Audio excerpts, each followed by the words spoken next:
Ladies and gentlemen, we live in a world obsessed with speed. We praise the quick thinker, the fast talker, the first mover. We are taught to speak up, to respond immediately, to act fast or get left behind. But there is something we are rarely taught to value, something quieter, slower, but profoundly powerful: patience and silence.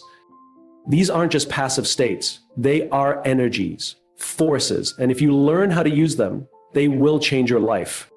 Today, I want to show you why patience makes you mentally strong and why silence makes you emotionally strong, and how both are quietly shaping some of the strongest people in history. Let's dive into the 5 key truths that reveal the real power of these invisible energies. We often mistake patience for passivity. We think of it as sitting quietly in a corner, doing nothing, waiting for life to sort itself out. We imagine someone who is patient as someone who is passive, someone who steps back, someone who waits for permission. But that's not patience, that's resignation. True patience is something very different. Patience, real patience, is active. It is endurance with direction. It's choosing not to rush when everything around you is screaming for urgency. It's having a deep internal compass, one that remains steady even when the map disappears. Patience is power disguised as stillness. Most of us live in a culture that worships speed. Faster results, faster communication, faster success. We want same-day shipping on our packages, instant replies to our messages, overnight clarity for our decisions. But the truth is, the things that matter most in life, growth, healing, love, transformation, none of them come quickly. None of them obey our schedule. And so we either learn patience or we break ourselves trying to rush the unrushable. Patience isn't easy. In fact, it's often the harder path. It means choosing to hold steady when it would be easier to run, to escape, or to force an outcome before it's ready. It means making peace with uncertainty and sitting inside discomfort without needing to fix it immediately. That is not weakness. That is not indecision. That is strength. That is control. Think about Nelson Mandela. It's easy to remember him as the world leader, the symbol of reconciliation, the smiling statesman. But before any of that, he was a prisoner, 27 years. He was locked away for nearly 3 decades, longer than some of us have been alive. Imagine that. Imagine being treated as a criminal for fighting for freedom. Imagine being taken away from your family, your people, your movement, and being told, wait, just sit here and wait. But Mandela didn't just sit. He didn't wait with bitterness or with resignation. He waited with purpose. He studied, he thought, he planned, he built relationships even with his prison guards. He learned their language, he prepared his heart because he understood something that most of us overlook. Patience isn't about the clock, it's about the character. It's about what we do while we wait. When Mandela finally walked out of that prison, he was not the same man who went in. And he didn't walk out angry, he didn't walk out eager to retaliate. He walked out with clarity and with peace. He walked out ready to lead a broken nation toward unity because his patience didn't make him weaker. It made him unshakable. Now, most of us won't spend 27 years in a cell, but we each carry our own kind of waiting. Maybe you're in a job that doesn't feel right. Maybe you've been pouring yourself into a dream that hasn't taken off yet. Maybe you're healing from something you haven't told anyone about. Maybe you're waiting for clarity in a relationship or waiting for the right words to come or the right opportunity to show up. That space between what is and what could be, that is where patience lives. That is where your strength is tested. And here's the truth. It's tempting to give up in that space. It's tempting to force answers, to rush to the next thing, to quit before the story is finished. We start comparing our timelines to everyone else's. We feel left behind. We tell ourselves, if it hasn't happened by now, maybe it never will. But the strongest people I know are the ones who seem to move through life with resilience and calm.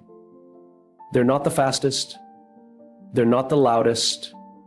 They're the ones who have learned to wait without breaking. They've learned that slow growth is still growth. That silence doesn't mean absence, that purpose isn't found in quick wins, but in the depth of your commitment when nothing seems to be changing. A woman I once met told me her story of applying to medical school. She was rejected 5 years in a row. 5 years. Every year she would work full-time, save money, take the exams again, retake courses, and apply all over again. People told her she was wasting her time, that maybe this wasn't her path, that maybe she should move on. But she didn't listen, not because she was stubborn, but because she was patient. Patient with her process, patient with herself, patient with life. On her 6th try, she got accepted, and not just anywhere. She got into one of the top programs in the country. Today, she's a pediatric oncologist saving children's lives. If she had rushed herself out of the waiting, none of that would have happened. Patience is believing that your effort matters even when there's no proof yet. It's continuing to sow seeds even when the soil looks barren. Because some seasons of life are about planting, others are about watering, and eventually, if you're patient enough to stay, something will grow.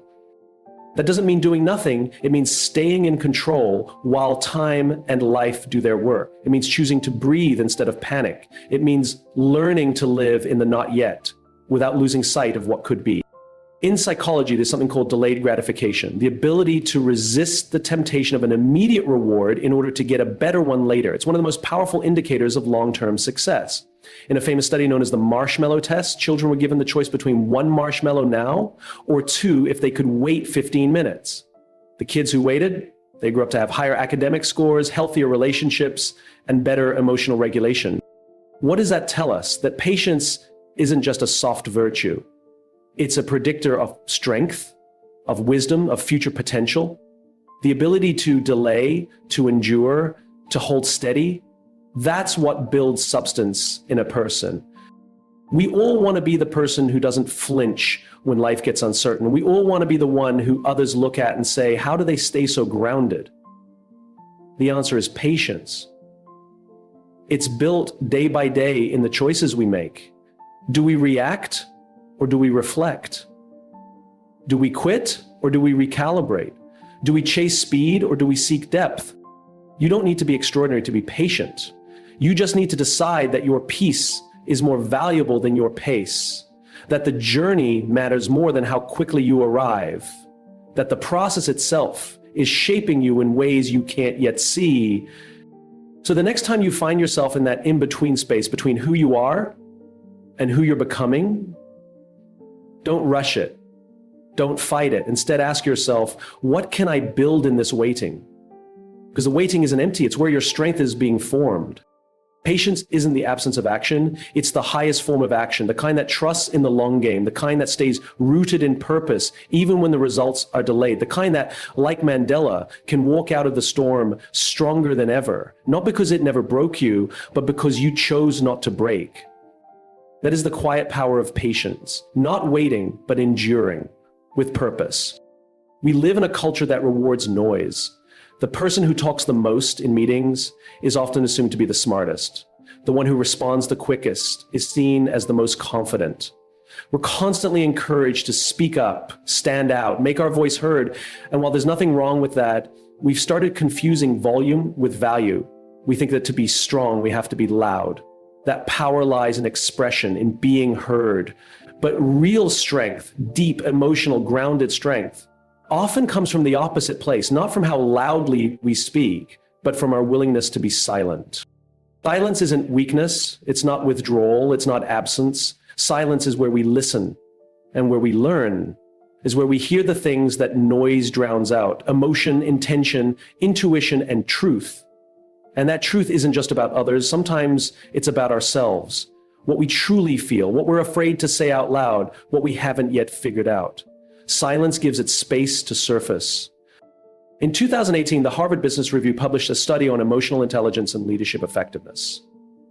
The leaders who were rated highest by their teams weren't the ones who always had the quickest answers. They weren't the most charismatic or dominating personalities in the room. They were the ones who took a moment before responding, who listened, who paused. They were the ones who used silence not as a break in communication, but as a tool for deeper understanding. And their teams trusted them more. Why? Because silence communicates something words often fail to. I'm present. I care. I don't need to prove I'm right. I want to understand what's true. Think about someone in your own life who really listens, I mean truly listens, not just waiting for their turn to talk, but fully engaged, eye contact, no phone in hand, no interrupting. You probably feel safe with that person, you trust them more. Because their silence doesn't make you feel ignored, it makes you feel seen. Their quiet makes your words feel heavier, more important. That kind of silence is an offering. It tells people, I value what you're saying more than I value hearing myself speak. That's not just humility, that's emotional strength. There was a story I once heard about a young executive preparing for a high-stakes presentation. She spent weeks rehearsing, perfecting every slide, every bullet point. When the day came, her nerves took over. Halfway through the presentation, her mind blanked. Complete silence, she froze. You could feel the tension rise in the room. All eyes were on her. And then something unexpected happened. Instead of panicking or trying to force her way through, she simply stopped. She took a deep breath. She stood there silently, looked at the audience, and then quietly said, "Give me a moment." For nearly 30 seconds, she didn't say a word, and when she finally spoke again, it was calm, steady, and clear. That moment of silence didn't make her look weak. It made her powerful, because in a room full of pressure and noise, she had the courage to pause. That pause allowed her to collect herself, but more importantly, it reset the energy in the room. It turned the audience from critics into supporters. That silence was leadership, not because it was perfect, but because it was honest. We often think that silence is awkward, that it needs to be filled, but awkwardness is just another word for unfamiliarity. We're not used to sitting in quiet, especially not with other people, but silence has a function. It gives us a chance to feel, to reflect, to absorb. In therapy, for instance, the most transformational moments often happen during pauses. The therapist isn't always speaking, they're creating space for the client to hear themselves. Because sometimes we need silence not to think better, but to feel better. Silence also creates the conditions for emotional intelligence to flourish. You can't be emotionally intelligent if you're always reacting. Emotional intelligence requires processing. It requires noticing what's going on beneath the surface, both in yourself and others. And that only happens in silence. A leader who reacts instantly to feedback often misses the deeper truth behind it. But a leader who pauses, who takes the time to really consider what was said, creates a culture of trust and thoughtfulness. I remember a moment early in my career when I presented an idea to a senior leader. I was passionate, confident, maybe even a little too eager. I gave my pitch, expecting a quick response. But he didn't say anything right away. He just looked at me. Not judgmentally, thoughtfully. The silence felt like it lasted forever. But in that silence, something changed. I started to hear my own idea differently. I noticed a few holes, a few assumptions I had made, and by the time he finally spoke, he didn't tear the idea apart. He asked one question: have you thought about the impact on the operations team? I hadn't. And I wouldn't have if he had jumped in too quickly. His silence gave me the chance to see what I had missed. That's what silence does. It slows us down. It helps us see more clearly. It creates room for better questions and better answers. In conflict, silence can be disarming. Most arguments escalate because no one is willing to stop. It becomes a tennis match of words, reaction after reaction. But silence breaks the cycle. It says, I don't need to win this. I want to understand this. And often when one person pauses, the other follows. Emotions settle, voices lower. And what was once a battle becomes a conversation. In parenting, silence is a superpower. A child throws a tantrum, slams a door, says something hurtful. Our instinct is to respond immediately, to discipline, to correct. But sometimes the most powerful response is silence, not absence, not withdrawal, but grounded presence. A kind of stillness that communicates, I'm here, I'm not reacting, and I'm giving you the space to feel what you feel. Because silence, when done with intention, is not a void, it's a container. A space where things can rise, settle, and transform. And that's true not just in our relationships with others, but with ourselves. How often do we actually sit in silence, no distractions? No music, no phone, just ourselves. It's uncomfortable because silence reveals things we usually suppress. the thoughts we avoid, the emotions we've buried. But it's only in silence that we begin to face them and heal them. Meditation practices around the world aren't rooted in speaking. They're rooted in silence, because the mind, like water, only becomes clear when it's still. In our most personal moments, when we grieve, when we pray, when we reflect, we often fall silent, not because we have nothing to say, but because words are too small for the experience. Silence becomes the only honest response. And in those moments, we find clarity, we find peace, we find strength. So what if we stopped filling every gap with noise? What if we stopped fearing silence and started using it? What if instead of rushing to speak, we paused to listen, not just to others, but to ourselves? Because the truth doesn't always shout. Sometimes it whispers. And if we're always talking, always reacting, always moving, we'll miss it. Silence is not emptiness. It's awareness. It's wisdom. It's where emotional strength is not just found, but formed. Let me know if you'd like to expand the next keynote in the same tone and format. We've been conditioned to believe that faster is better, that speed equals success, that if we're not constantly moving, responding, reacting, we're falling behind. But what if that belief is wrong? What if, instead of making us stronger, speed is making us more chaotic, more reactive, and ultimately more fragile? Patience, on the other hand, has none of the glamour of speed. It doesn't get headlines. It rarely gets praised, but it's the foundation of some of the most powerful strategies and enduring successes in the world. Patience isn't about being slow. It's about being deliberate. It's not inactivity. It's calculated restraint. It's the discipline to wait, not out of fear, but out of strength. Look at a great chess player. They don't rush. They don't panic.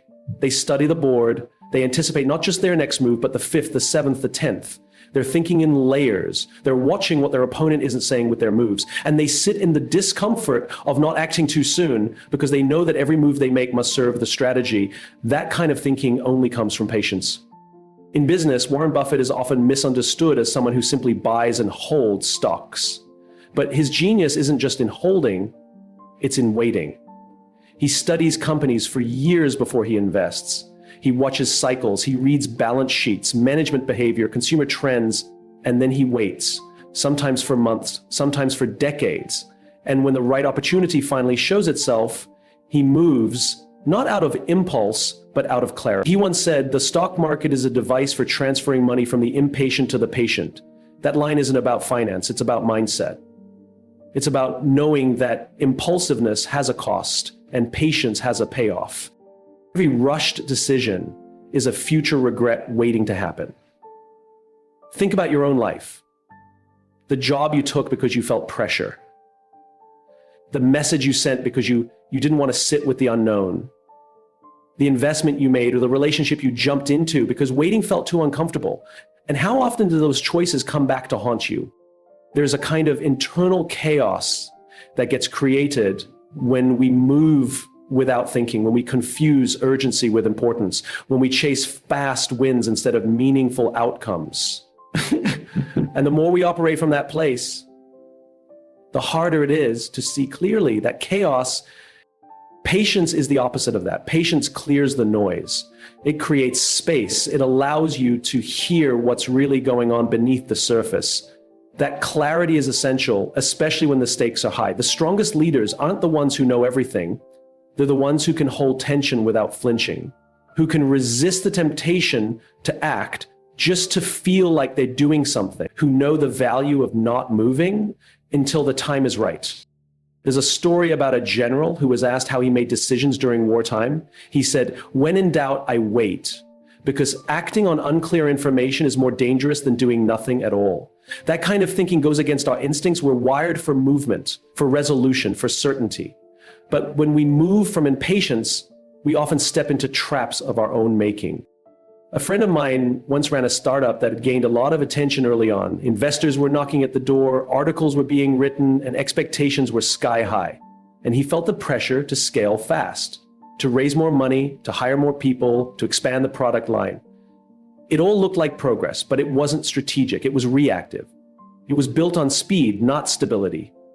And within 2 years, the business folded, not because the idea was bad, but because the foundation was rushed. We don't talk enough about the pressure to be fast, but it's everywhere. Social media has made it worse. We see other people's wins, their milestones, their highlights, and we start comparing. We think if I'm not moving like they are, I must be doing something wrong. But the truth is, most of the growth that matters is invisible. It happens quietly, slowly, strategically. The mentally strong understand this. They know that success isn't a race, it's a rhythm. They aren't afraid to pause, to reflect, to say no. They understand that playing the long game often means enduring the discomfort of watching others sprint ahead while you're still building your foundation. But they don't let that shake them because they know what they're building has depth. It has roots. And that's what patience gives you, depth. It gives you time to test your ideas, to understand your values, to build trust, to grow into the person who's ready for the opportunity when it finally arrives. Because success that comes too fast without the internal readiness to hold it will collapse just as fast. So when everything around you feels urgent, pause. When you feel the pressure to act quickly, breathe. When you're not sure if it's the right move, wait. Not out of fear, not because you're unsure of your worth, but because you're building something that lasts, something that doesn't just look good, but is good through and through. Patience builds strategy. It gives you space to see the board. It helps you navigate complexity. It makes you powerful in a quiet, enduring way.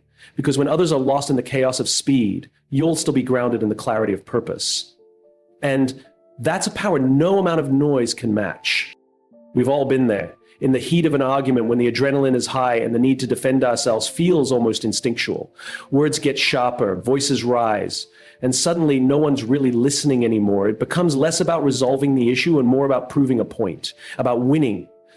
But then something happens. Someone goes silent, not with anger, not with coldness, but with intention. And just like that, the temperature in the room changes. Silence in conflict is one of the most disarming and powerful tools we have, not because it shuts the conversation down, but because it opens a door that noise often keeps closed. When we stop talking, when we stop reacting, when we choose not to fill every second with rebuttal or defense, something shifts. There's space. And in that space, people can breathe, they can reflect, they can feel. We think conflict resolution is about saying the right thing, making the perfect point, delivering that one line that turns everything around. But most of the time, it's not about what we say, it's about what we don't say. The pause. The moment where we allow the other person to be more than just wrong or right. The moment we allow them to be human. That's not weakness, that's strength. Because it takes strength to be silent when everything in you wants to fight back. It takes strength to listen when your ego wants to interrupt. It takes strength to choose understanding over victory. I once saw a father and son in the middle of a painful moment in a crowded coffee shop.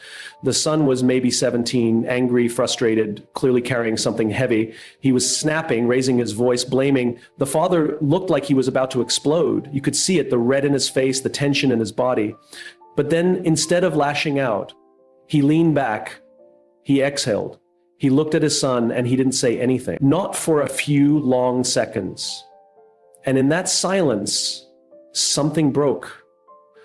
Not in a destructive way, but in a healing one. The son began to cry. The fight dissolved.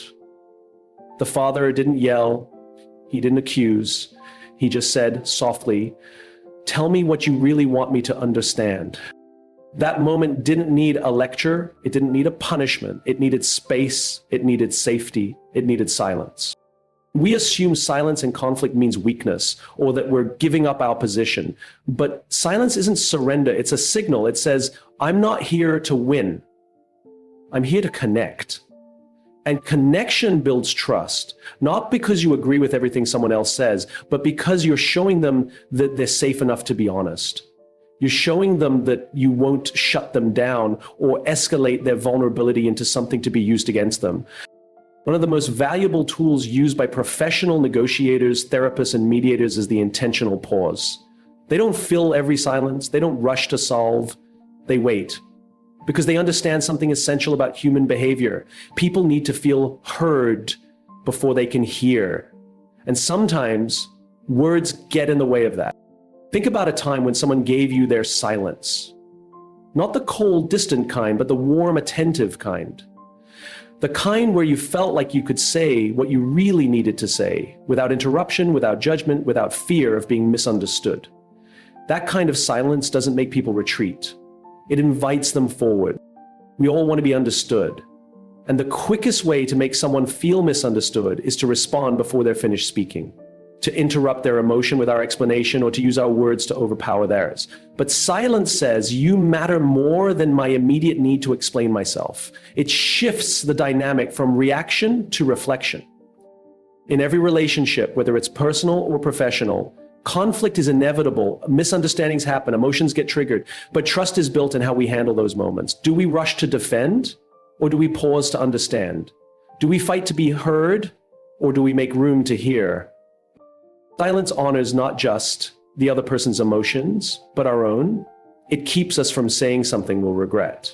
It creates room for us to process what we're feeling before we act on it. Because sometimes the thing we're about to say isn't what we truly mean. It's just what we feel in that flash of anger, that surge of defensiveness. And once it's out, we can't take it back. A pause can be the difference between breaking trust and building it, between escalation and resolution, between saying something we'll regret and saying something that moves the relationship forward. Silence is also a mirror. It shows us where our insecurities lie. It shows us what triggers us. And when we learn to sit in that space, not run from it, not fill it, but actually sit in it, we begin to understand ourselves better. And we understand ourselves better, we become better at understanding others. There's a quiet dignity in choosing not to fight every battle, in choosing presence over performance, in choosing to listen with the intent to understand, not to respond. Next time you're in conflict, try it, pause, breathe, say nothing. Not because you're shutting down, but because you're opening up. You're offering space, you're offering peace. You're choosing to disarm, not with power, but with patience. And in that space, trust is born. Not from what you say, but from the strength you show in being willing to wait, to listen, and to truly see the person in front of you. In a world that's constantly demanding our attention, it's easy to forget that real strength isn't loud, it doesn't rush, it doesn't need to announce itself. Real strength often looks like patience. It feels like silence. And when you put the two together, when you allow them to work side by side, they form something powerful, internal stability, a kind of resilience that doesn't collapse when life gets messy, a quiet power that doesn't fade when things go dark. Patience and silence don't get much applause. They don't trend, they don't fill headlines, they're too subtle for that. But they're what keep people grounded when the storm hits. They're what allows someone to keep their dignity in the face of loss, to make wise choices when everyone else is panicking, to find peace, not by avoiding discomfort, but by staying centered in the middle of it. We saw this vividly during the pandemic. When everything shut down, when people lost jobs, plans, routines, control, something interesting happened. The noise around us got louder, the media, the uncertainty, the fear. But inside, many people started to turn inward. A study by the American Psychological Association found that individuals who practiced mindfulness, essentially a blend of patient observation and quiet reflection, reported significantly lower levels of anxiety and depression, nearly 30% less. Why? Because while the outside world was unstable, these individuals had learned to anchor themselves from within. That's what patience and silence give us. Not just a way to cope, but a way to stand tall when nothing around us feels stable. They become the internal architecture we lean on when everything external has been stripped away. The world will always be noisy. There will always be more emails to answer, more opinions to react to, more crises to manage. But if you've cultivated the ability to slow down, to wait with intention, to sit in silence without fear, you have something that can't be taken from you. I met a nurse once who told me the hardest part of working in the ICU during COVID wasn't the medical stress. It was the emotional toll. The families who couldn't visit, the loss she witnessed daily, the helplessness. But she said what kept her grounded was something simple. Before every shift, she would sit in her car for 5 minutes in silence, no phone, no music, just breathing, just present. She said it was her reset, her ama. That moment of stillness gave her strength to walk back in and face what most of us would crumble under. She wasn't superhuman. She was just prepared internally. Because when we don't pause, we don't create space inside ourselves, we become reactionary. We become fragile. We let urgency hijack our values. But silence brings us back. Patience reminds us who we are. And together, they give us the clarity to respond to life instead of just reacting to it. You don't need to meditate on a mountain or retreat from society to find that power. You just need to build it where you are. It might look like taking a breath before answering a difficult question, or choosing not to reply to a message in anger, or sitting with your thoughts instead of escaping them with distractions. These moments may feel small, but they add up. They create depth. They create space between who you are and what the world throws at you. That space, that inner space, is where your strength lives. It's where your voice gets clearer, where your choices get wiser, where your sense of self becomes unshakable. And in a world built on speed, noise, and performance, having that kind of quiet power is nothing short of revolution. Patience and silence may not change what happens around you, but they will transform how you move through it. And that ultimately changes everything. If there's one thing I want you to take away from everything we've explored, it's this. Real strength doesn't always look the way we expect. It's not always about charging forward, being the loudest voice in the room, or having the last word. Sometimes strength waits. Sometimes it listens. Sometimes it stands quietly in the background while the world spins out of control, steady, rooted, calm. We live in a culture that celebrates speed, noise, and urgency. We reward quick reactions, fast decisions, bold declarations. And while those things have their place, they can also lead us astray. Because the truth is, anyone can react. Anyone can shout back. Anyone can push through without thinking, but not everyone can pause. Not everyone can listen without interrupting. Not everyone can sit in discomfort without demanding resolution. That takes strength, the kind that doesn't ask for attention, but earns respect. Patience is what keeps your mind clear when life tests your limits. When things don't go as planned, when everything feels uncertain, when you're in a season of waiting and nothing makes sense, patience is what keeps you from spiraling. It's not passive, it's not weakness, it's not sitting on the sidelines hoping for the best. Patience is disciplined presence. It's saying, I may not have all the answers right now, but I trust that they'll come when the time is right. And silence is what keeps your heart open when the world demands your reaction, when you feel cornered, when someone lashes out, when you're misunderstood or criticized or hurt. Silence gives you space to breathe. It gives you the power to respond, not from your ego, but from your values. Because reacting out of anger may feel good in the moment, but it rarely builds anything worth keeping. Silence lets you slow down enough to choose wisdom over impulse. Think about that for a second. In your life, when have you felt most proud of how you handled something? Was it the time you won the argument, or was it the time you chose not to have it? Was it the moment you proved someone wrong, or the moment you listened long enough to understand where they were coming from? These quiet moments where you chose presence over performance, stillness over speed, grace over reaction, these are the moments that define character. These are the moments that build trust, that deepen relationships, that move you closer to who you actually want to be. It's easy to follow the noise, it's everywhere, but the people who inspire us, really inspire us, are the ones who've learned to lead with a calm center. They don't panic when things go wrong. They wait, they watch. They choose their words with care, and that makes everything they do carry more